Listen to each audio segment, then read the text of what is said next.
بسم اللہ الرحمن الرحیم۔ اللہ تبارک و تعالیٰ کے پاکیزہ نام سے آغاز کرتے ہیں جو بہت مہربان اور نہایت رحم والا ہے۔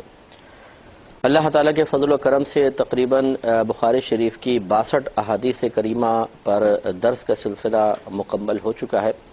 اور آج انشاءاللہ 63ویں حدیث پاک آپ کی خدمت میں بمائے درس اور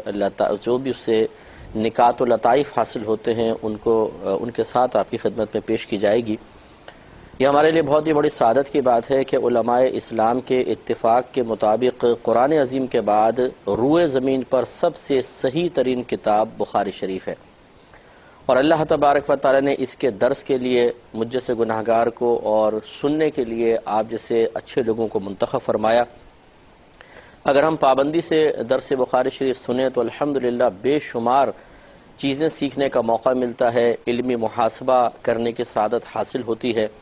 بہت سے ایسے امور سامنے آتے ہیں کہ جو ہمیں ہماری خطاؤں کا احساس دلاتے ہیں، اور جس کی برکت سے نہ صرف ندامت ہوتی ہے، اور ندامت کے بعد توبہ کی طرف انسان مائل ہوتا ہے، بلکہ وہ تمیز حاصل ہو جاتی ہے کہ جس تمیز کو حاصل کرنے کے بعد انسان دوسروں کو بھی خطاؤں اور گناہوں سے بچا سکتا ہے۔ آج 63ویں حدیث پاک ہے، اس کا آغاز کرتے ہیں۔ حضرت انس رضی اللہ تعالی عنہ ارشاد فرماتے ہیں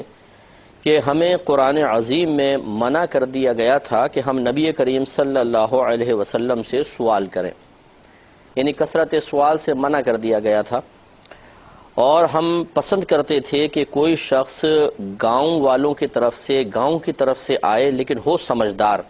پھر وہ نبی کریم صلی اللہ علیہ وسلم سے کوئی سوال کرے، کویسچن کرے، اور ہم اس کو سن لیں۔ تو اس کی وجہ یہ تھی کہ صحابہ کرام جو نبی کریم صلی اللہ علیہ وسلم کے قریب رہنے والے تھے، انہیں آداب سکھائے گئے کہ بارگاہ نبوی صلی اللہ علیہ وسلم کا ادب یہ ہے کہ آپ کی بارگاہ میں کثرت سے سوالات نہ کیے جائیں، کیونکہ رحمت کونین صلی اللہ علیہ وسلم بعض اوقات چیز کو، ایک مسئلے کو بیان فرماتے تھے، اگرچہ ابھی اس میں وضاحت کی ضرورت ہوتی تھی،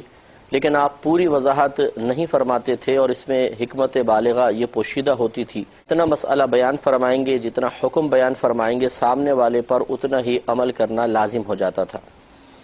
اور لیکن جب سوالات کیے جاتے تھے تو بعض اوقات اس کی وہ چیزیں بھی ظاہر ہو جاتی تھیں جس کو پوشیدہ رکھا گیا تھا، اور اس طرح پھر تنگی پیدا ہوتی تھی بسا اوقات، اور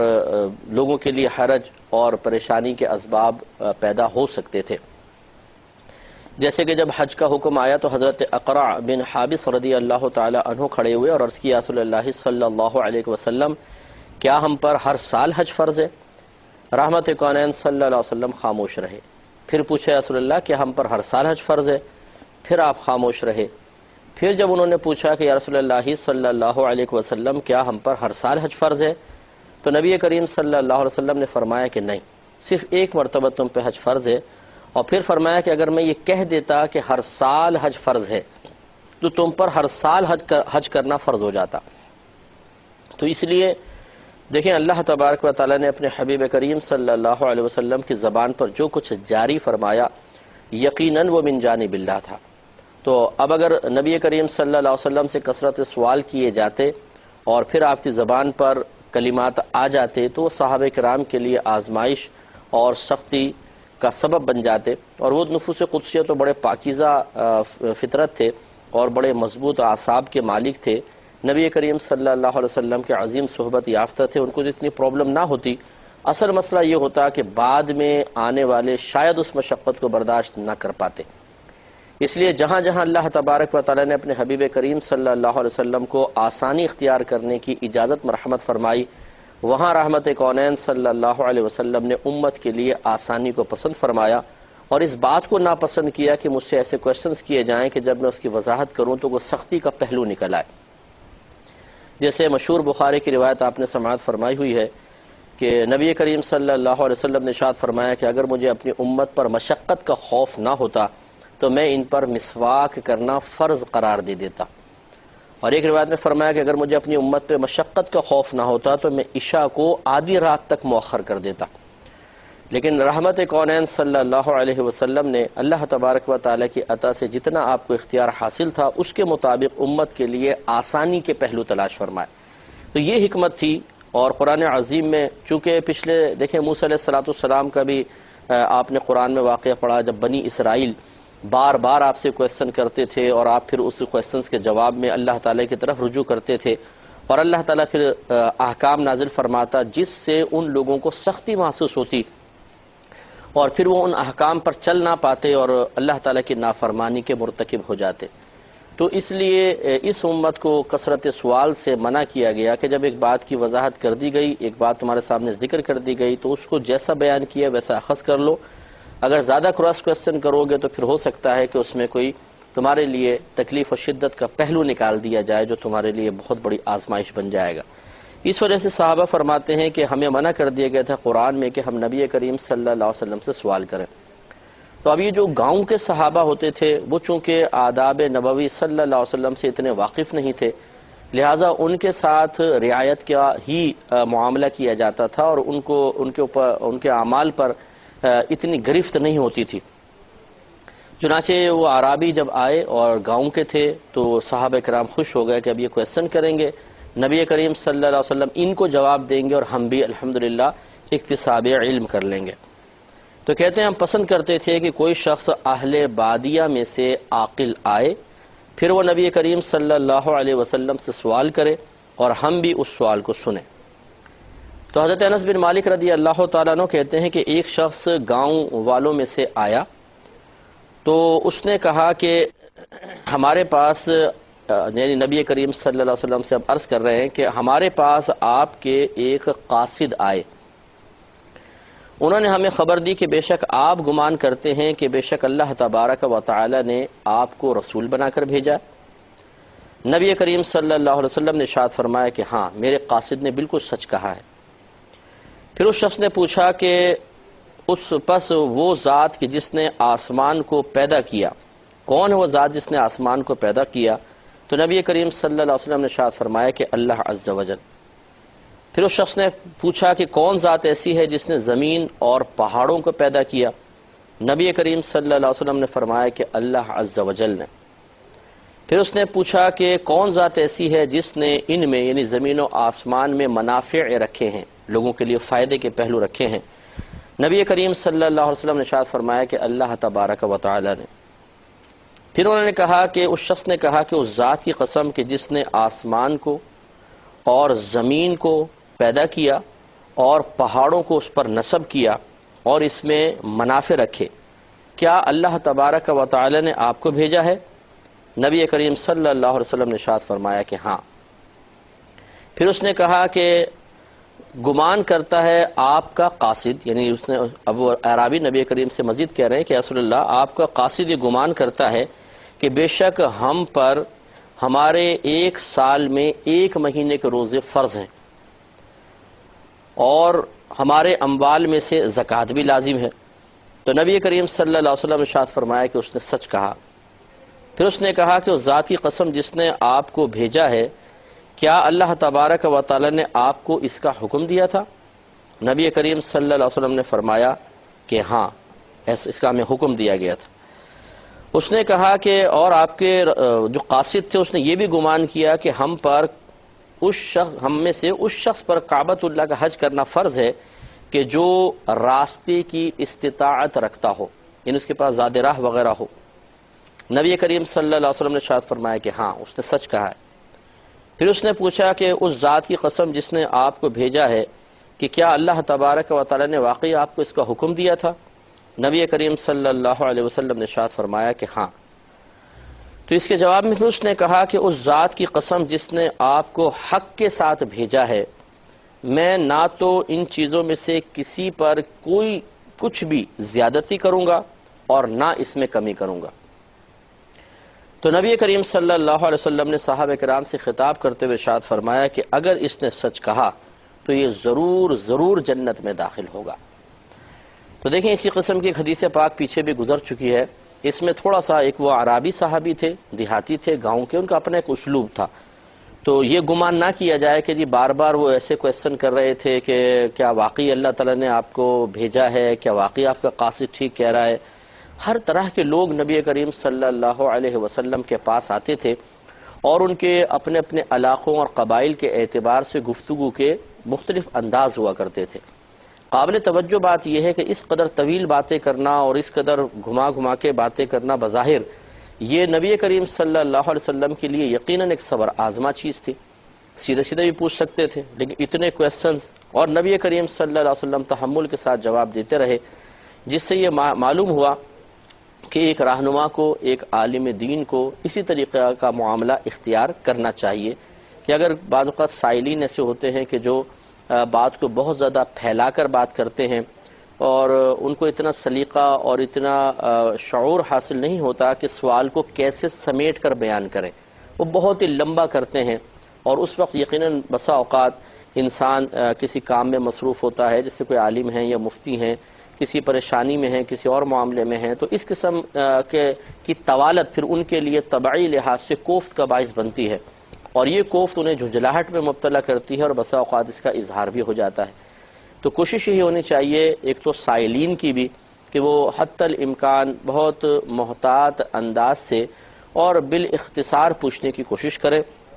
تاکہ سامنے والا کوفت میں اس قدر یعنی تفصیل نہ کریں کہ کوفت میں مبتلا ہو، اور خود علماء اسلام کو بھی چاہیے کہ وہ تحمل کے ساتھ بات کو سن کر جواب دینے کی کوشش کریں۔ لیکن یہ ضرور یاد رکھیں کہ علماء اسلام نے، فقہاء اسلام نے واضح طور پہ لکھا ہے کہ اگر کوئی عالم دین سختی کے ساتھ جواب دیتا ہے، کوئی اس کے لہجے میں تلخی محسوس ہوتی ہے، تو عوام کو چاہیے کہ اس کو نظر انداز کریں اور کبھی بھی اپنے دل میں برا خیال نہ لائے اور ان سے بدظن نہ ہو۔ اس کی وجہ یہ ہوتی ہے کہ علماء اور اچھے مفتیان کرام یہ ایک کنواں ہیں، اور کنویں میں پانی ہے، اور پیاسے کو کنویں سے پانی حاصل کرنا ہے، تو کنویں کو پیاسے کی حاجت نہیں ہوتی ہے، حقیقتاً پیاسے کو کنویں کی حاجت ہوتی ہے۔ تو اگر ایک سائل عوام الناس میں سے ایک شخص علماء سے بدظن ہو کر اور ان سے اکتساب کرنا ہی چھوڑ دے گا، تو یقینی سی بات ہے کہ اس میں عالم کا نقصان تو نہیں ہے، اس شخص کا نقصان ہے۔ اس لیے کوشش ہی ہونی چاہیے حتی الامکان یہ سوچ کر حسن ظن قائم کریں کہ ہو سکتا ہے ان کو کوئی جسمانی اس وقت پرابلم ہو، جسے طبیعت خراب ہوتی ہے، کسی یہ ٹینشن میں ہوں، کسی پریشانی میں ہوں، ہو سکتا ہے کہ کوئی اور دیگر وجوہات ہیں جس کی بنا پر اس طرح ان کے ساتھ معاملہ ہوا ہے، تو نظر انداز کر دیا جائے، اور یہ نہیں ہے کہ غصے میں آ کر ان کو ڈانٹنا شروع کر دیں، برا بھلا کہنا شروع کر دیں، اور خود علماء کو ہی اس انداز سے نصیحت شروع کر دیں کہ جس میں توہین اور تحقیر کا پہلو ہو۔ ان چیزوں پہ ضرور توجہ کرنی چاہیے۔ تو یہ اس سے یہ بھی معلوم ہوا کہ نبی کریم صلی اللہ علیہ وسلم اپنے صحابہ کرام علیہم الرضوان کو مختلف علاقوں میں تبلیغ دین کی غرض سے بھیجا کرتے تھے، اور آپ کو یاد ہوگا کہ یہ بات ہی ہماری یہ چل رہی تھی کہ اگر کوئی شخص آئے اور اہل علم سے اس کی تصدیق کرے کہ کیا آپ نے واقعی ایسا کہا ہے، اس کے اوپر ایک پہلے والی حدیث بھی تھی، دوسری حدیث بھی اسی موضوع پر ہے، اسی باب جو باب کا عنوان تھا اس کے مطابق ہے۔ تو گویا کہ وہ قاصد نبی کریم صلی اللہ علیہ وسلم کے ان کے قبیلے میں یا گاؤں میں گئے ہوں گے، اور وہ تصدیق کے لیے آئے کہ کیا واقعی ایسا ہے، اور نبی کریم صلی اللہ علیہ وسلم نے اس کی تصدیق فرمائی۔ اس سے معلوم ہوا کہ ہر دور میں یہ ہونا چاہیے کہ کچھ لوگ تبلیغ دین کی غرض سے مختلف علاقوں میں جائیں اور وہاں پر جا کر اللہ تبارک و تعالی اور اس کے رسول کریم صلی اللہ علیہ وسلم کا پیغام پہنچائیں۔ جیسے بہت سے لوگ الحمدللہ تبلیغ کے شعبے سے وابستہ ہیں اور دور دراز علاقوں میں جا کر لوگوں کو علم سکھاتے ہیں، ان میں شعور کی بیداری کی کوشش کی جاتی ہے، یہ بہت اچھی چیز ہے، لیکن کوشش یہ ہونی چاہیے کہ جو لوگ وہاں پر جائیں وہ واقعی تھوڑے بہت صاحب علم ہوں، ایسا نہ ہو کہ بالکل جاہلوں کا ٹولہ وہاں پر پہنچ جائے اور خود بھی علم نہیں آتا اور پھر ان لوگوں کو سکھانے کی کوشش کریں اور غلط چیز سکھا دیں، یا اپنے پاس سے قرآن یا حدیث کی شرح کرنا شروع کر دیں، یہ نقصان کا باعث ہے۔ تو اچھے صاحب علم لوگوں کو چاہیے کہ وہ جائیں، یا جیسے بعض وقت گروپ بنا کر جاتے ہیں، قافلے بنا کر جاتے ہیں، تو ان میں کم از کم ایک شخص ایسا ضرور ہونا چاہیے جو اتنا صاحب علم ہو کہ اگر قافلے والوں کو، ان کے حلقے والوں کو کسی دینی مسئلے کا حل چاہیے ہو، دینی الجھن کا حل چاہیے ہو، تو وہ کم از کم اس کو بتا سکے۔ اسی طرح دوسرے علاقے میں جب جائیں تو وہاں کے لوگوں کی کچھ علمی پیاس بجھانے میں کامیاب ہوں۔ اگر ایسا نہیں ہے بلکہ سارے کے سارے عام سے لوگ وہاں پہنچ گئے اور ان کو علم سیکھنا ہے، فرض علوم، اور یہ فرض علوم تک سکھانے پر قادر نہیں ہے، تو پھر یہ اتنا خرچہ کرنا، اتنی دور جانا اور وہاں پر جا کے پھر لوگوں کو ادھورا سا علم دے کر واپس آ جانا، جس سے ان کی نہ تو علمی پیاس بجھے، نہ ان کے کوئی مسائل حل ہوں، بلکہ بعض اوقات تو ایسا بھی ہوتا ہے کہ ایک شخص آتا ہے جس کو اتنا علم نہیں، وہ اپنا ایک مسئلہ بیان کر دیتا ہے، پھر دوسرا آئے گا وہ اپنا مسئلہ بیان کرے گا، اور دونوں ہی کم علم ہوتے ہیں۔ اس میں نتیجہ نکلتا ہے کہ جو وہاں کے رہنے والے ہوتے ہیں وہ بیچارے پریشان ہو جاتے ہیں کہ اس کی بات سنیں اس کی بات سنیں، کیونکہ دونوں ہی صاحب علم نہیں ہیں۔ تو یہ بھی ایک قابل توجہ بات ہے کہ جو لوگ تبلیغ کے لیے جاتے ہیں ان میں کم از کم ایک اتنا صاحب علم ہو کہ جو واقعی علماء اسلام کی تعلیم کی روشنی میں صحیح طریقے سے دین وہاں تک پہنچا سکے۔ سب کے سب اگر ایسے جاہل قسم کے لوگ پہنچ گئے تو اس سے فائدے کے بجائے نقصان کا اندیشہ ہے۔ انہوں نے آ کے دیکھیں نبی کریم صلی اللہ علیہ وسلم سے مختلف کویسچنز کیے، اور آخر میں انہوں نے کہا کہ میں نہ ان پر کسی چیز کی زیادتی کروں گا اور نہ کمی کروں گا۔ اس کا مفہوم بھی پہلے بیان ہو چکا ہے کہ اس کے دو مطالب ہو سکتے ہیں۔ ایک تو یہ کہ جتنا آپ نے بتایا بس میں اتنا ہی کروں گا، اس سے زیادہ نہیں کروں گا، اس سے کم بھی نہیں کروں گا۔ یا یہ کہنے کا مطلب ہے کہ میں جب اپنے قبیلے میں جا کے یہ بات بتاؤں گا تو بتانے میں نہ میں ان چیزوں میں کوئی زیادتی کروں گا نہ کمی کروں گا، بلکہ جیسے آپ نے بتایا بعین ہی ویسے ہی میں پہنچا دوں گا۔ دونوں چیزیں اپنے مقام پہ بہت احسن ہیں۔ ہمیں بھی اسی سے سبق حاصل کرنا چاہیے کہ جب ہم کوئی چیز سیکھتے ہیں حتی الامکان کوشش کریں کہ اس پر عمل کریں، اپنے پاس سے اس میں ایڈنگ نہ کر دیں اور اس میں اپنی طرف سے کچھ کمی نہ کر دیں اپنے ذہانت کا مظاہرہ کرتے ہوئے، اور اسی طریقے سے دوسروں کو جب سکھائیں، خصوصاً وہ لوگ کہ جو صاحب علم نہیں ہیں، مثلا عالم نہیں ہیں، مفتی نہیں ہیں، وہ صرف کتابیں پڑھ کر علم حاصل کرتے ہیں یا علماء کے بیانات سے علم حاصل کرتے ہیں، انہیں تو لازم یہ چاہیے کہ جتنا سیکھیں اتنا آگے پہنچائیں، بس اس سے زیادہ کرنے کی کوشش کریں گے نقصان ہوگا۔ تو وہ نہ زیادہ کریں نہ کم کریں، کیونکہ بعض اوقات علماء جو بات بیان فرماتے ہیں اسے بعین ہی بیان کرنا بہت ضروری ہوتا ہے۔ اگر آپ کمی کر دیں گے تو بات ادھوری پہنچے گی اور مسئلہ بدل سکتا ہے، اور اگر اپنے پاس سے زیادتی کریں گے تو پھر غیر ضروری بات سامنے والے تک پہنچ جائے گی، اس سے بھی مسئلے میں تبدیلی متوقع ہے، اور بجائے ہدایت کے یہ قول گمراہی کا سبب بن سکتا ہے، اس لیے بہت زیادہ توجہ کی ضرورت ہے۔ اب آگے امام بخاری رحمۃ اللہ علیہ نے مزید ایک باب قائم کیا ہے کہ باب ما یذکر فی المناولۃ و کتاب اہل العلم بالعلم الی البلدان۔ اس پہ انشاءاللہ ہم کلام ضرور کریں گے، لیکن چونکہ وقت کی قلت ہے اس لیے فی الحال اتنا ہی۔ انشاءاللہ نیکسٹ پروگرام میں اس پر بھی کلام ہوگا۔ اللہ تبارک و تعالی ہم سب کو اس پروگرام کو بھی دیکھنے کی توفیق عطا فرمائے، آمین۔ وآخر دعوانا ان الحمد للہ رب العالمین۔